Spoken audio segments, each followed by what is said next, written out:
Every tiny tweak you make to an app or website is secretly messing with someone's real life. We get so hyped about innovation and pushing out updates that we completely ignore the massive impact our design choices have on actual human beings. Every little nudge or quality of life enhancement you introduce into a user journey is either helping someone or actively making their day worse. In product design, ethics is not some boring philosophical elective you can skip. It is a core competency, especially right now with artificial intelligence and automation completely reshaping how decisions get made. The crazy part is how we handle ethical concerns. They always show up exactly like the villain in a horror movie. Suddenly, dramatically, and way too late. Usually after a dozen early warning signs were completely ignored. By the time someone finally stops and says, "Hey, can this be abused?" or "Are we collecting way too much data?"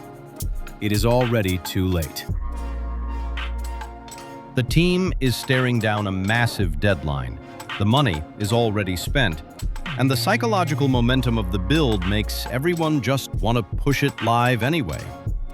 You have to move that ethical evaluation way upstream.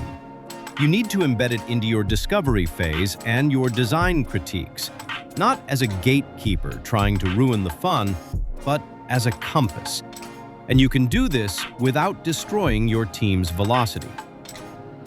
First, you need to look at everything through a lens of people, power, and impact. You have to figure out exactly who benefits from a feature, who might get harmed, and who is being excluded entirely. You also need to look at power dynamics. Does this new feature give control to the user, or does it steal control away from them? Think about the absolute worst-case scenario.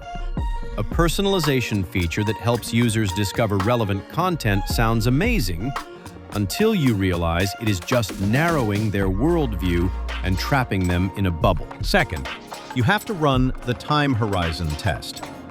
Most ethical failures do not happen immediately. They slowly accumulate. You need to look at your feature and figure out what happens right after launch, what user behavior looks like on day 100, and what this feature could unintentionally enable at scale after a full year. That is how you catch dark pattern drifting, where something that was meant to streamline a workflow slowly mutates into something super exploitative. Third, do a friction audit. We are taught that friction is the enemy of good design, but sometimes friction is the absolute hero. You have to ask if you are removing friction that actually serves a protective purpose. Good friction is making someone confirm they want to delete their account. Bad friction is forcing a user through 5 confusing screens just to cancel a subscription, but letting them upgrade with 1 accidental click. That is not design. That is manipulation. You do not need a chief ethics officer or fancy committee. You just need to build the muscle memory. Reward people who raise concerns early instead of punishing them for slowing things down. At its core, ethical product design is just about intentionality. Products built with care last longer, earn real trust, and make the internet a slightly better place.